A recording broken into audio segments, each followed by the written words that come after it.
Jangan lupa like, comment, and subscribe. Subscribe. Like dan comment dan share. Subscribe.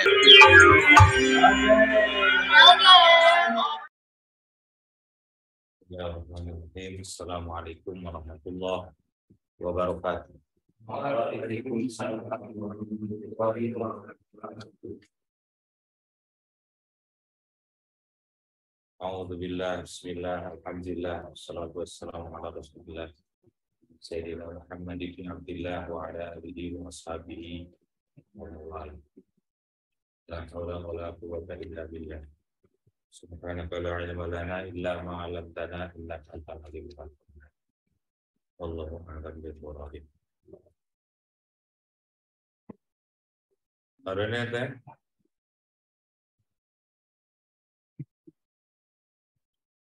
qala Syekhul Muallif rahimahullahu taala wa nafa'na bi ulumihi wa nafa'na bihi wa bi ulumihi fid darin. Amin ya Allah ya rabbal alamin. Wa suudoni jeung sawarehna tina maksiat hati teh goreng sangka suudon billahi ka Allah wa bi khalqillahi sareng ka makhluk Allah. Wa tasgiru sareng nganggap enteng, nganggap remeh, lima kana perkara adoma anu parantos ngagungkeun sapa Allah Gusti Allah min taatin tina taat au maksiatin atawa maksiat au qur'anin atawa Qur'an au ilmin atawa ilmu au jannatin atawa surga au narin atawa neraka. Bismillahirrahmanirrahim. Masih dalam penjelasan kitab Bahjatul Wasail halaman 32. Masih membahas terkait maksiat hati atau penyakit hati. Jagalah hati, jangan kau jagalah hati, lentera hidup ini menjaga hati. Dosa hati yang mengakibatkan hati kita dan mengakibatkan amal-amal kita menjadi hangus, itu kemarin sudah dijelaskan suudzon terhadap Allah, berburuk sangka terhadap Allah. Cek bahasa Sunda mah aral subaha. Putus asa aral subaha.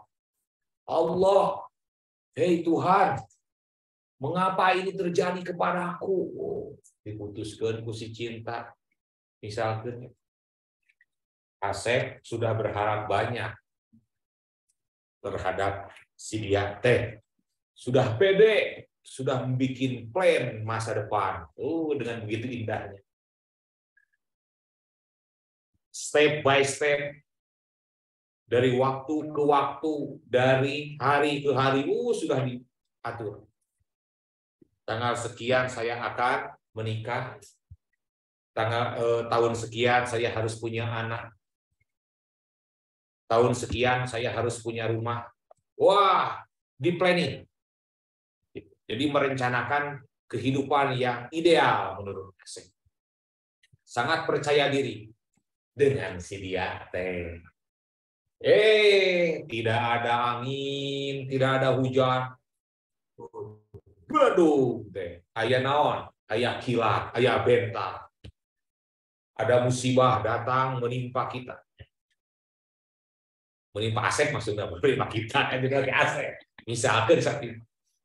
Tepupugu si wanita tersebut apek punya naon pria idaman lain. Kapanggih ku Asep? Eta Asep asa kabentar gelap.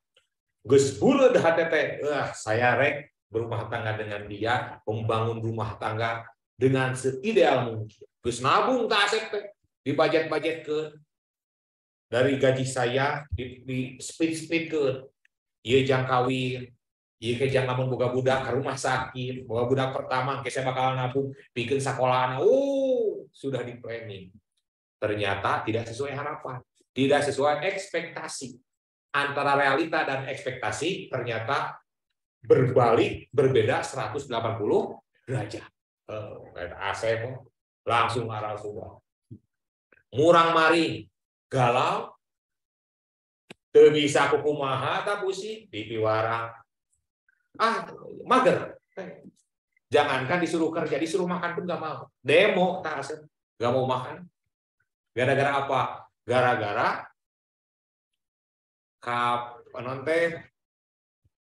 manggihan orang yang sangat dia harapkan ternyata tidak sesuai harapan. Putus asa. Akhirnya kasaha ka Allah, ya Allah. Meuni kieu-kieu teuing cenah coba ka abdi teh, ya Allah. Nu kieu mah lain takdir. Engkau telah menyakiti aku, ya Allah. Abdi teh kurang kumaha. Salat 5 waktu dilaksanakan. Sunat-sunat saya laksanakan. Puasa tidak ada yang ketinggalan. Malahan mah Senin Kemis oge dilakukan.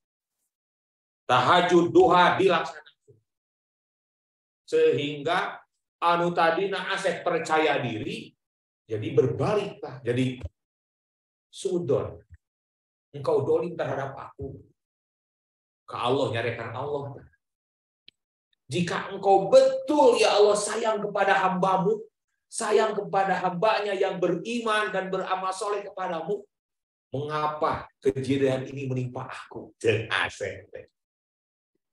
Lamun Asep Roma Irama jadi lagu teh. Dan kelihatan Roma Irama teh jadi lagu. Karena pusing tah nyarekan. Nyarekan ka saha? Ka Allah Subhanahu wa taala. Sudon, berburuk sangka terhadap Allah. Nah, hati-hati. Berarti itu termasuk penyakit hati. Itu termasuk dosa hati. Bukan hanya dosa hati biasa. Dengan suudon terhadap Allah, malahan bisa apa? Mengakibatkan seseorang keluar dari keimanan. Menjadi kufur, menjadi kafir. Karena apa? Tidak percaya terhadap qada dan qadar. Pan ari qada dan qadar teh khairuhu wa syarruhu. Khairihi wa syarrihi, dirinya baiknya dan buruknya. Apapun yang menimpa kita, kita harus iman, kita harus yakin, dan bukan hanya iman dan yakin terhadap Allah, akan tetapi harus apa juga? Harus husnudzon. Ini jalan terbaik untuk saya. Artinya apa? Artinya jika kita mengalami sebuah musibah pun, jika kita mengalami sebuah kecelakaan pun, kita harus husnudzon. Kurang mau berangkat sekolah, misalkan di tengah jalan naik motor, kita nabrak, tabrakan, jempol, jeder, patah tangan kita. Kita harus husnudzon. Alhamdulillah masih ditantayungan ku Allah.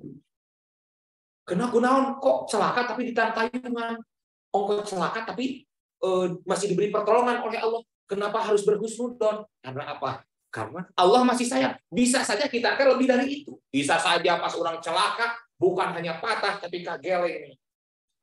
Kepala kita terlindas, misalnya. Bisa saja. Bisa saja dampaknya lebih parah. Makanya harus husnudzon. Harus husnudzon. Bisa saja sesuatu bisa terjadi lebih dari itu.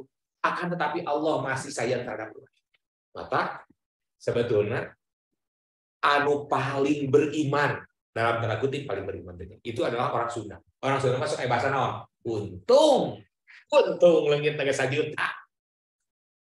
Masih terkena musibah orang Sunda masih nyebut kumaha? Untung. Coba kalian lihat di kamus, ada kata untung apa? Untung lawan kata dari naon? Rugi. Kecelakaan pasti ruginya. Tapi orang Sunda masih kena nyebut untung.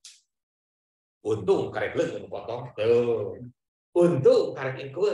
Karena apa? Orang Sunda itu sudah dibiasakan oleh orang tuanya untuk berhusnudzon terhadap Allah Subhanahu wa taala. Berhusnudzon berbaik sangka terhadap Allah. Diberi kecelakaan pun untung. Makanya emut almarhum Syekh Ali Jaber, ya kan? Waktu ditusuk, beliau mengucap kumaha? Alhamdulillah. Beliau bersyukur karena apa? Karena itu jalan terbaik dari Allah. kita diberi musibah oke, jika kita berhusnudzon terhadap Allah, maka musibah yang menimpa kita itu berupa ujian atau berupa kasih sayang. Allah menunjukkan kasih sayang terhadap kita, bukan berupa siksaan. Kalau orang bersuudzon baru diberi musibah itu adalah siksaan bagi. Ya, gampang kan? Berhusnudzon itu gampang. Berbaik sangka itu gampang. Justru yang paling susah itu naon? Berburuk sangka. Susah berburuk sangka. Karena apa? Karena dia harus mencari alasan. Dia harus mencari alasan. Kumaha. Ayah jalmi, misalkan kita ketemu dengan seseorang, ketemu dengan teman kita di tengah jalan, dia tidak menyapa.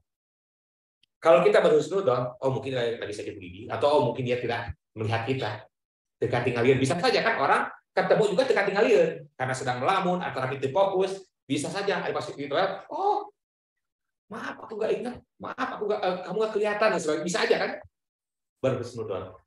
Tapi kalau suudzon, dia langsung berspekulasi. Tadi saya ketemu dia, tapi dia tidak menyapa saya. Jangan-jangan, kan ayah jangan-jangan. Dari jangan-jangan berkembang, akannya menjadi praduga, anu macam-macam. Kok gitu sih sama aku, pada aku kurang apa sama dia? Oh, panjang kan? Tuh, susah sebetulnya husnudzon itu. Mudah kan yang husnudzon berbaik sangka itu mah. Oh, mungkin dari saya ini udah di situ cukup. Hati orang tenang. Silaturahim dengan persahabatan, jalinan persahabatan tidak rusak. Tapi kenapa kita selalu memilih yang susah? Berburuk sangka. Menyangka ini, menyangka itu. Wah, jangan-jangan ini, jangan-jangan itu. Padahal simple, gara-gara nama. Ketemu di jalan, dia tidak menyapa. Simple, tapi jadi, wah, jangan kayak. Nah, jadi eta husnudzon dan suudzon. Kita harus berhusnudzon. Jangan sampai suudzon, apalagi terhadap Allah. Akan tetapi bukan hanya terhadap Allah, wa bi khalqillah, dan juga terhadap makhluk Allah. Itu pun termasuk naon? Maksiat hati. Dosa hati. Artinya apa? Artinya hati urang naon? Kotor. Betul. Coba. Tadi terhadap Allah. Sekarang terhadap manusia, anu sakumaha dia disebutkan. Contoh yang barusan itu kan terhadap manusia. Ketemu teman, tidak menyapa, tandanya hati kita ada sesuatu, ada something wrong. Ilunya, aya nu salah dina hati urang. Ada yang salah dengan praduga kita, dengan otak kita, dengan pikiran kita, dengan hati kita. Aya anu salah, aya nu kotor. Sehingga menyangka segala sesuatu itu menjadi salah. Kan banyak kejadian yang ternyata kejadian itu tidak sesuai dengan praduga. Kan ayat contoh nanti ya geningan. Ada seorang bayi menangis. Itu seorang bayi menangis, kemudian di kakinya ada bercak darah. Kemudian di pinggirnya ada seekor anjing. Di dalam mulutnya itu banyak darah si anjing. Sang ayah sedang di luar, mendengar suara anak yang masih balita menangis, sejadi-jadinya menjerit, luas langsung lompat. Pas dibuka, alangkah terkejutnya anak yang menangis. Di situ ada anjing. Langsung tidak banyak bercerita. Ambil tongkat, dipukul sekencang-kencangnya anjing tersebut. Karena apa? Karena sesuai dengan penglihatannya. Praduganya yang diakibatkan dari penglihatan yang terbatasnya, dia menyangka anjing tersebut sudah menggigit bayinya. Ternyata pas diteliti, tidak jauh dari ruangan itu, dari tempat itu, ada seekor ular yang mati.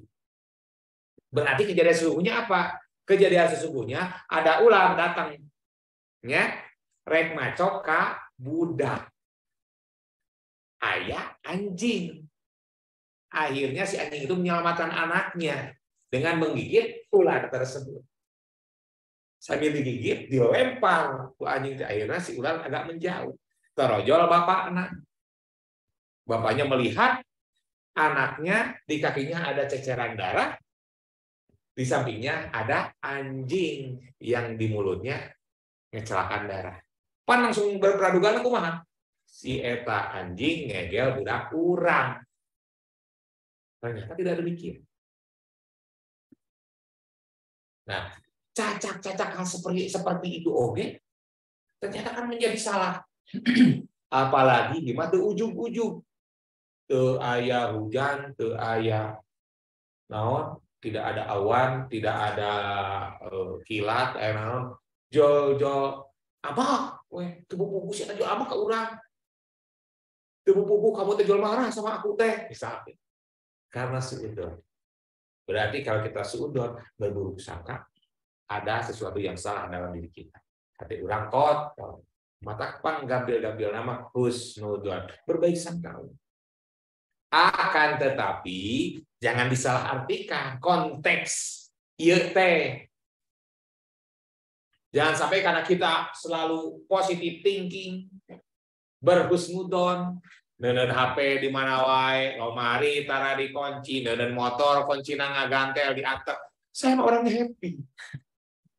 Saya mah orangnya tidak berburuk sangka. Itu motor hampir kena garasi.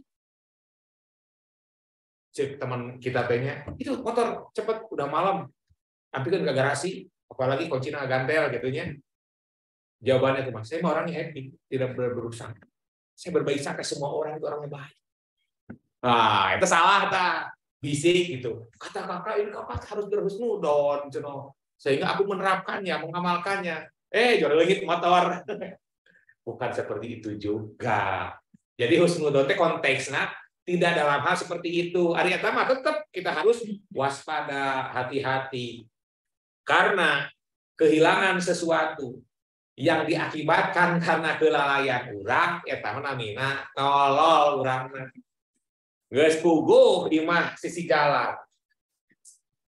Geus imah sisi jalan. Sepi di sisi jalan teh. Lampu pararowe welcome we pagar teu dikunci.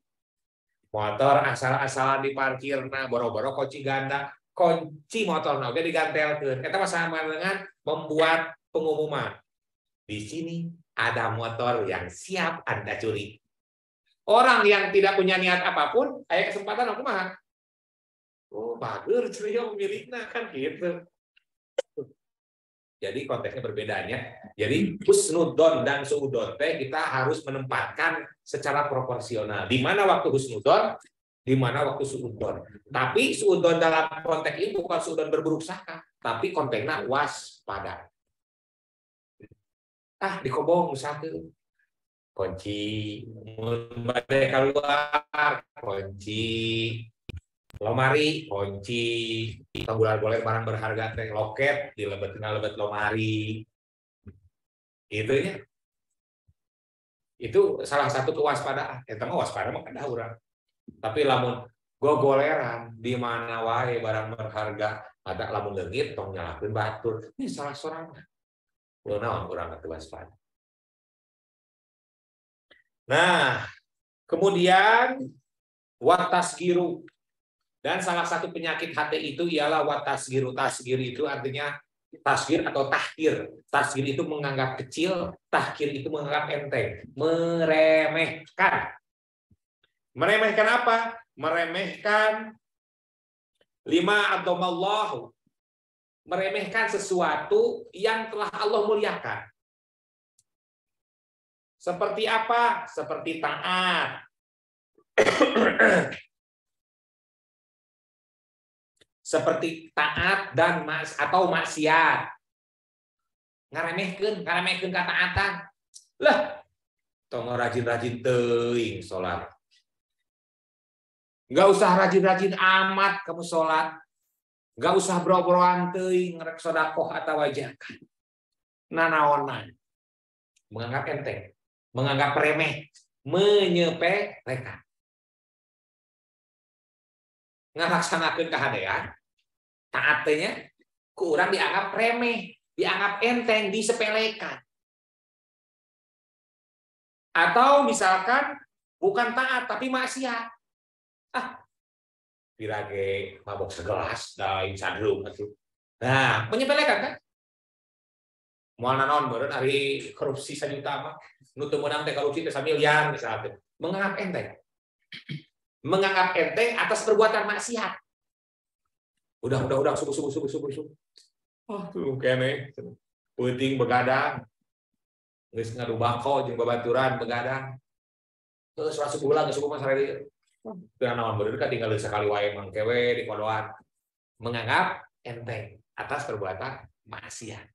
Sama, menganggap enteng terhadap taat, terhadap kebaikan, atau menganggap enteng terhadap perbuatan maksiat, itu hukumnya sama, dosa. Mau mah reksa perak, 2 perak, 1 juta, 2 juta, 1 miliar, 2 miliar, sama. Yang namanya mencuri hukumnya dosa. Tidak bisa dienteng-enteng. La tahkiran saghiratan inna jabal minal hasad. Jangan pernah menyepelekan hal yang kecil karena sesungguhnya gunung itu teh berasal dari butiran pasir. Kesik leutik kecil, tapi kalau kita tumpuk kan jadi gunung. Sering main ke daerah sana dari Pedarangkar itu Cipatat. Dulu di situ teh pinggir jalan teh gunung batu. Air mah hampir rata. Nah, di cokotan kesikna, di cokotan batu. Nah, berpuluh-puluh tahun terus lilala di naon habis.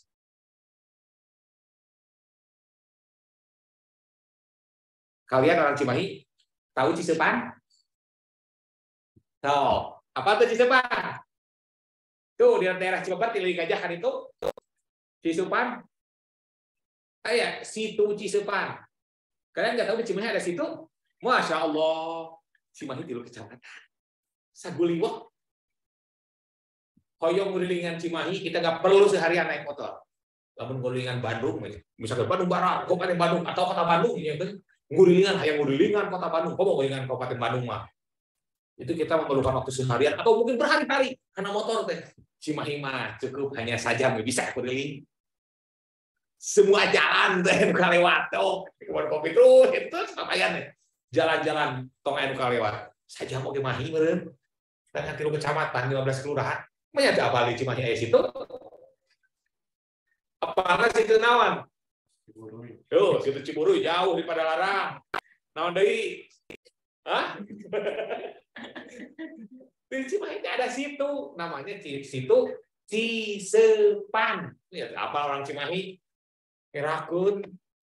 Kamu Cimahi lega gitu. Cimahi mah saha?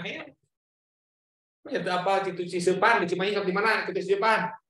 Cibaber. Dulu ternyata ke aya situ dulu teh. Gunung gede. Gunung yang sangat besar. Kemudian dikeruk karena itu gunungnya gunung pasir, gunung gesik gitu. Jadi dikeruk. Batuna dipeprek, gesiknya diambil, dipakai ngabangun. Akhirnya menjadi logak anu besar gitu nya. Kehujanan jadi situ, jika airnya jadi situ. Mata gaulna ulah ka Citopeng wae. Oh, searching situ Cisepan. Nah, eta seeutik tapi puluhan tahun dikerukan ku Eko terus, jika habis jadi situ we gunung di bawah nanti di gigir situ nanti nur anu ratana. Ningali ka jalan teh asa tepi jalan Kerkop anu tembus ka itu teh ka Citujung tembus ka Batu Jajar anu bade jalan ke Batu Jajar Cangkorak ka jalan teh asa ka naon di luhur jalan teh kita berada di bawahna pancana kahil nya di pancana kahil anu kahanap tah eta teh dulu teh rata jadi lomba kan malah jadi aya situ dunia aya tempat pariwisata teu apa tempat pariwisata dirinya masya Allah situ nanti apa tempat apa cuma lain ulah ka mana wae atuh Citopeng berenya Yang paling jauh ke Borma. Nah, jadi langsung seetik kecepatan seetik. Mata latah orang sobirotan ina jabangina. Jangan pernah menyempelekan hal kecil, karena gunung pun itu terdiri dari butiran pasir. Gitunya. Nah, kata Allah Subhanahu wa taala, kata Nabi Muhammad sallallahu alaihi wasallam, akhfallahu taala salasan min salasi. Bahwa Allah Subhanahu wa taala itu menyembunyikan, menyamarkan 3 perkara di dalam 3 perkara. Yang pertama, ridhohu fi ta'atihi. Yang pertama, Allah menyembunyikan keridhoannya di dalam ketaatannya kepada Allah. Jadi, lamun orang ngalaksanakeun taat, ngalaksanakeun kahadian ka Allah teh, eta teh berada di belakangnya, di situ ada ridhonya Allah. Jadi lamun orang hoyong ridho Allah, laksanakeun perintah Allah. Itu takwa Allah tadi muncul ke ridho Allah. Allah menyamarkan keridoannya itu di dalam ketaatan seseorang. Jadi lamun taat, air ridho Allah. Seperti halnya lamun budak kalau anak nurut sama orang tua, itu teh sama dengan si anak itu menginginkan kasih sayang orang tua. Karena kasih sayang orang tua itu bersembunyi di dalam ketaatan si anak tersebut. Anak makin taat, orang tua makin sayang. Jadi kalau kita meminta, entong minta kasih sayang, tapi udah kudu karena itu secara otomatis dampak kita punya. Kita pengen disayang sama bos. Kita pengen disayang sama teman-teman kita. Apa kita datang ke bos, sayangi saya tuh bos, naikin gaji saya tuh bos. Kan bosnya langsung ngalim. Emang apa yang telah kamu lakukan untuk perusahaan? Tetapi jika kita tidak meminta gaji secara langsung, akan tetapi dengan kinerja orang, secara otomatis ribut bakal naon? Nuturkeun. Secara otomatis tanpa diminta si bos bakal naikin gaji orang, tunjangan orang. Itu secara otomatis. Nah, Allah pun menyembunyikan ridhonya, menyamarkan ridhonya itu di dalam ketaatan kita. Itu yang pertama kata Nabi. Yang kedua kata Nabi, kemudian fala tahqironna minat taati syai'an, maka jangan pernah meremehkan dari ketaatan itu sedikit pun. Jangan meremehkan ketaatan. Jadi sekecil apapun taat kepada Allah, sekecil apapun kebaikan itu pasti ada balasannya. Wa may ya'mal mithqala dzarratin khairan yarah wa may ya'mal mithqala dzarratin syarran yarah. Barang siapa yang berbuat kebaikan sekecil apapun akan Allah balas. Barang siapa berbuat keburukan sekecil apapun akan Allah balas. Jangan khawatir. Maka la tahqironna, kata Nabi, minat taati syai'an, jangan pernah menyepelekan kebaikan sedikit pun. Tenang, bakal dibalas. Tenang, di dalam kebaikan itu ada ridho Allah. Kemudian yang kedua, kata Kanjeng Nabi,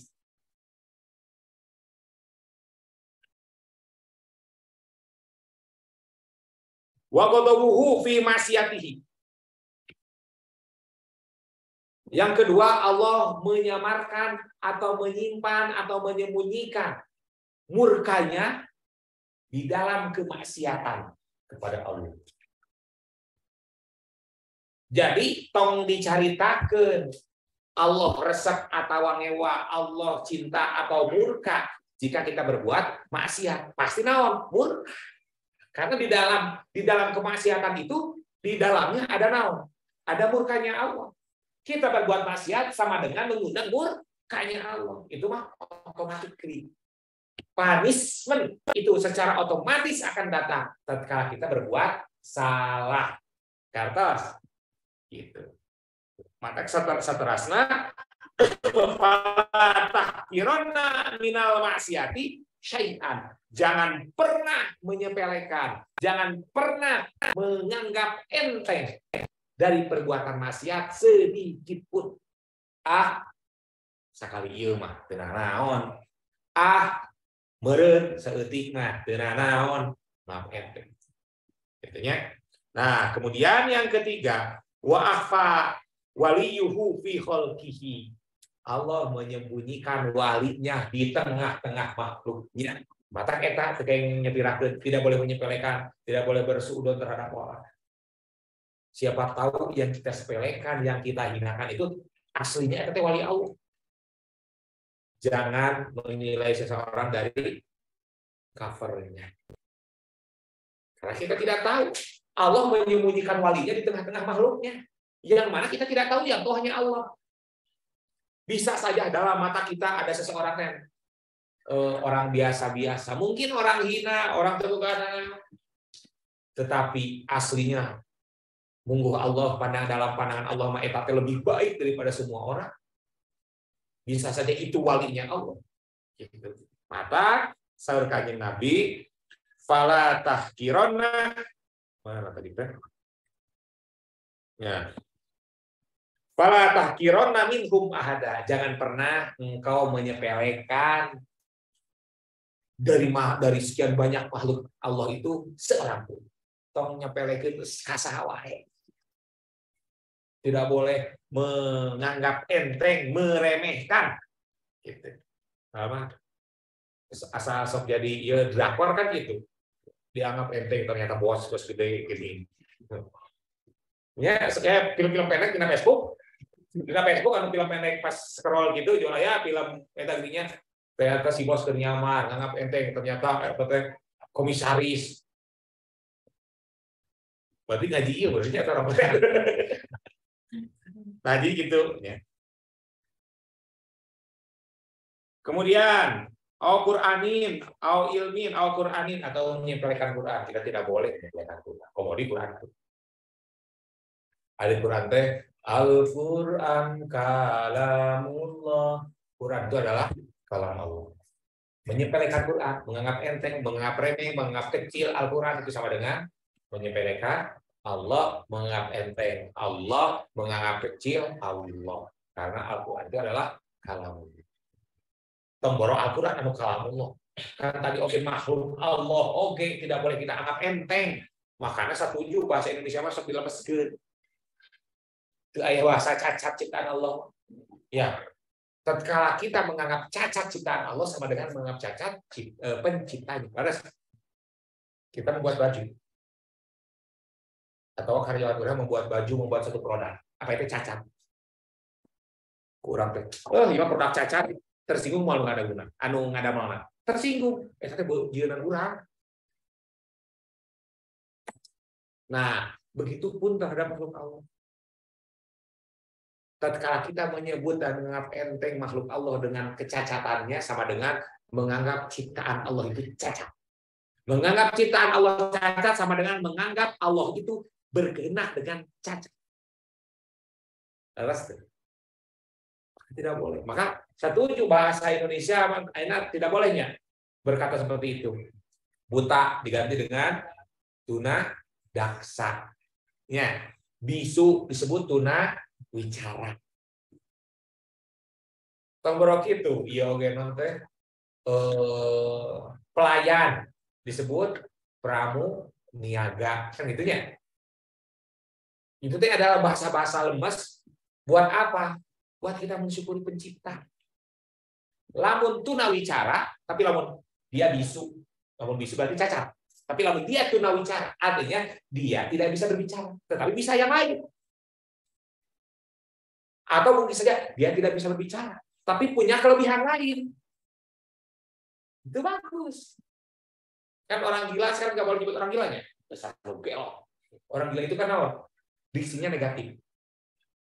Sekarang ODGJ. Orang dengan gangguan jiwa. Jadi jiwanya terganggu. Nah, dari diksi itu kan bisa berakibat tuh. Bisa. Karena mental orang tersebut, karena mental orang oke sama, kita menyebut dasar orang gila, tapi dasar ODGJ, walaupun sama, notasinya sama, maksudnya sama, tapi beda dampak.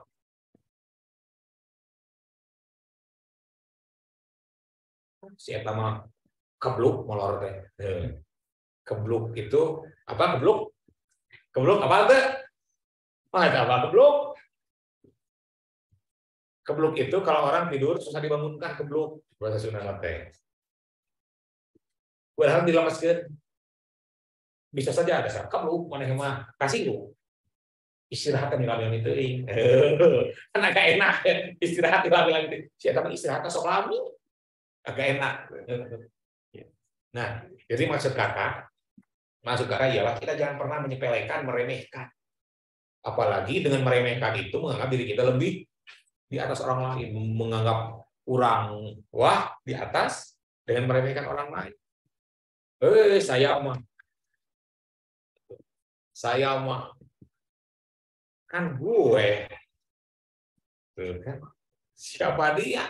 Gue. Nah, bahasa gitu perlu kita hindari. Tidak boleh. Ya. Apalagi Quran.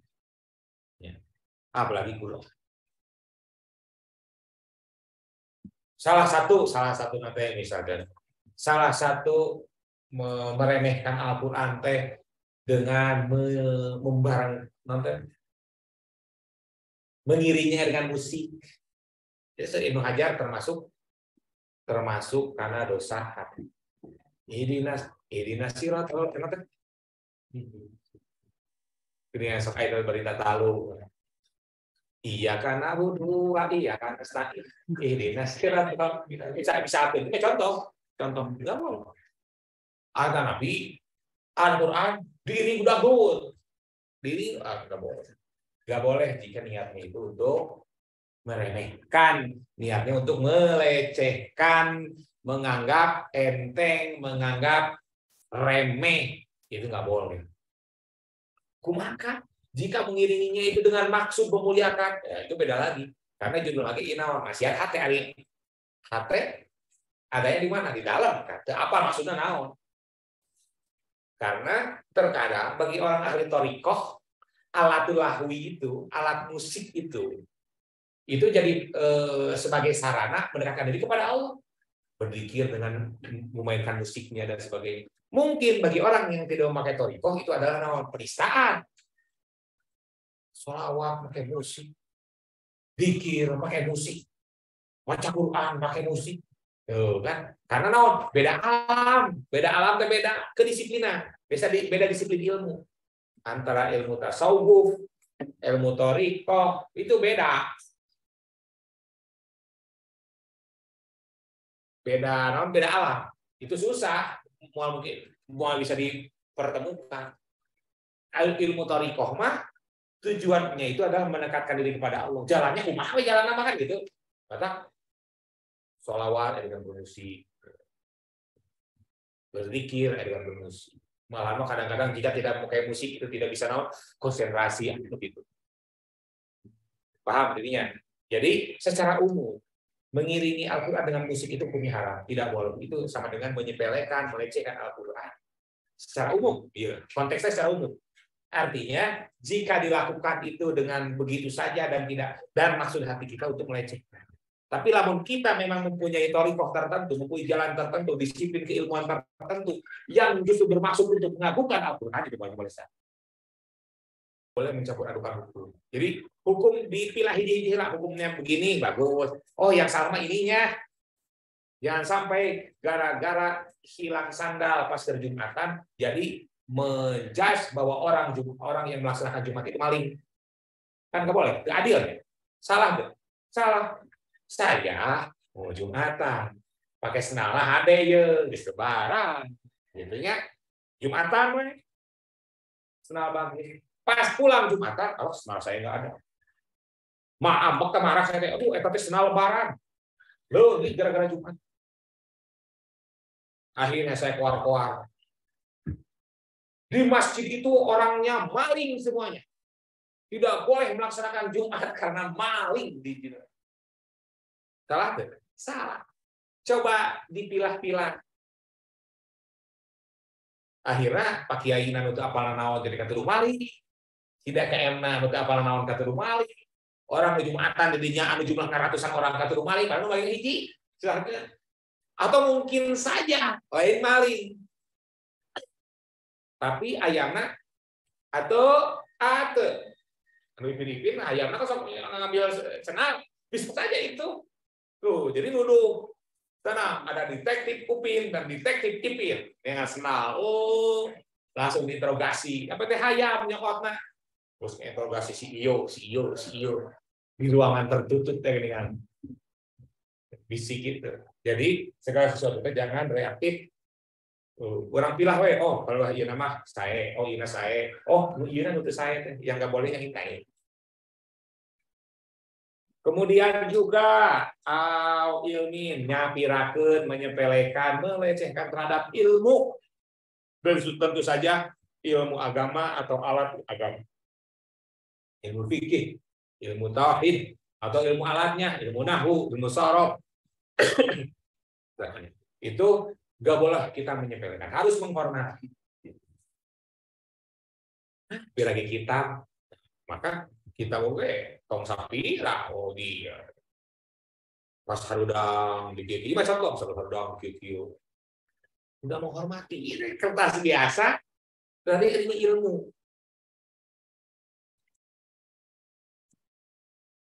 Jadi kita harus menghormati ilmu, tidak boleh menyepelekan, melecehkan, apalagi menganggap enteng komoditi kitanya hukumna haram eta maksiat hate. Kemudian juga au jannatin au narin atau surga atau neraka. Sami eta ge tidak boleh disepelekan, tidak boleh dianggap enteng. Jang naon ente capek-capek ibadah paling oke ka surga. Kan gitu. Atau misalkan dia mereka mabok wae atuh. Oh, maneh nya maneh mabok wae. Baik, kumaha urang paling urang mau ka neraka teu menganggap enteng. Marupna neraka teh naon kitu nya dianggap paling oke urang mah ka neraka. Atau ada orang seperti tadi. Paling orang ka surga, paling maneh mah ka surga itu. Jadi sama surga teh hal kecil, neraka teh hal kecil. Padahal hal yang sangat dahsyat, kurang dianggap enteng, dianggap sepele hal seperti itu. Maka itu hukumnya dosa dan termasuk ke dalam klasifikasinya dosa naon, dosa hati, menganggap enteng tersebut. Kejadian besar, jadi perkara yang telah Allah agungkan, Allah anggap besar, itu orang dianggap entengnya salah satunya jannah atau nabi nar, surga atau neraka. Disepelekan. Itu enggak boleh. Paham ya? Pas segitulah yang ini nama, ya insya Allah sambung itu malam selanjutnya. Petarosan sebelum bubar sok. Tadi kan tetap perkawis meremehkan terhadap Allah ya. Yang harus perkawis meremehkan terhadap makhluk kak. Kita sebenarnya contoh kasusnya upami di perlombaan. Misalkan lomba MTQ Cimahi antar pesantren. Nah sebenarnya peserta anu dalam tanda kutip meremehkan beberapa peserta lain karena diperhitungkan mah di pesantren di Unggul dah gitu. Nah, itu apakah tes jantan penyakit hati atau nanti? Kita beda konteks. Beda konteks. Jadi tapi dalam psikologi menganggap enteng lawan itu dapat menghancurkan biasa membuat orang terlalu percaya diri akhirnya kan gitu. Maka setiap lawan itu semua berat, tidak ada lawan kecil tapi saudara berat itu untuk memotivasi orang. Jadi emang konteksnya bukan kecuali memang konteksnya dibawa karena konteks syar'i, artinya bahwa dibandingkan saya mau saya mah juara RT. Saya sama juara saya ini ngacar misalnya. Kamu juara nasional, pernah nasional, itu goreng-goreng orang pernah juara nasional. Saya sama. Ini RT gitu juara itu harus susah misalkan. Kecuali konteks seperti itu. Tapi lamun konteks official memberikan mapping kan seperti mapping gelanya. Kompetitor kita ini adalah dari pesantren ini. Nah, di sini ada orang potensial nih. Nah, tapi di mah kita dari etama juga biasa-biasa bisa kita kalahkan. Nah, itu mah konteksnya bukan konteks meremehkan secara saling ini, tapi memapping punya sebuah skenario strategi dalam memenangkan sebuah perlombaan. Itu kecuali tadi dia contoh dia. Saya tahu naonan. Masa itu pas ada karya kamari itu saat lagi berencana barisan bisa baca. Jadi mah cara nasional. Bisa wae mana juara nasional. Pas perlombaan batuk bisanya. So, akhirnya jadi juara. Wah, mang surana mah bagus. Apek teh. Kan itu sesuatu hal anu sifatna naon? Tidak direncanakan dan tak itu ngaran takdir teh. Pas keselak atau batuk. Bisa saja. Akhirnya itu juara. Di juara nu goreng patu tadi soalnya. Kekerebekan. Tapi kebenaran pas lawan-lawanna kabeh baraduk atau bersin atau naon. Bisa saja Allah menakdirkan.